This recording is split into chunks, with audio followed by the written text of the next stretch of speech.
মাদকের করাল গ্রাস থেকে তরুণ প্রজন্মকে রক্ষা এবং এলাকাবাসীকে সম্পূর্ণ মাদকমুক্ত করার দাবিতে আজ শুক্রবার জুম্মার নামাজ শেষে কেরানীগঞ্জ কলাতিয়া ইউনিয়নের নতুনচর খাড়াকান্দি ৬ নং ওয়ার্ডে এক বিশাল প্রতিবাদ ও বিক্ষোভ মিছিল অনুষ্ঠিত হয়।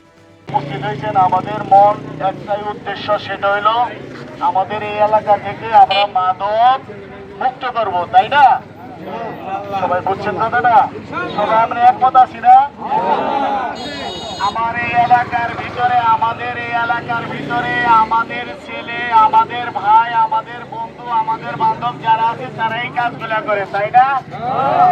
আর আমাদের এলাকার কিছু লোক যারা অসৎ লোক তারা এগুলা খায়। স্থানীয় সর্বস্তরের জনতা ও যুব সমাজের উদ্যোগে আয়োজিত এই বিক্ষোভ মিছিলটি জুম্মার নামাজ শেষে ফরিদ মাতবরের মোড় থেকে শুরু হয়।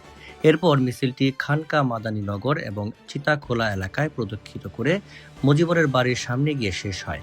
মিছিলে অংশগ্রহণকারীরা মাদকের বিরুদ্ধে বিভিন্ন স্লোগান দেন এবং মাদক কারবারিদের কঠোর দমনের দাবি জানান। উক্ত প্রতিবাদ মিছিলে এলাকার বিশিষ্ট সমাজসেবক ফরিদ মাতবর, স্থানীয় মসজিদের ইমাম সাহেব এবং এলাকার গণ্যমান্য মুরব্বী সহ শত শত যুব সমাজ ও সাধারণ মানুষ স্বতঃস্ফূর্তভাবে অংশ নেন। মিছিল শেষে সংক্ষিপ্ত সমাবেশে বক্তারা বলেন, মাদক একটি সমাজ ও পরিবারকে ধ্বংস করে দিচ্ছে।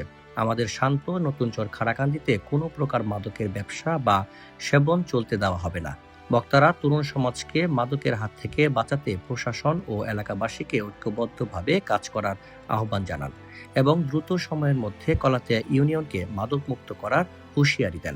নেশাখোরের আস্তানা, নেশাখোরের কালো হাত, নেশাখোরের বাচ্চারা, এই নেশাখোরের বাচ্চারা, নেশাখোরের কালো হাত, নেশাখোরের কালো হাত, নেশাখোরের আস্তানা, নেশাখোরের আস্তানা।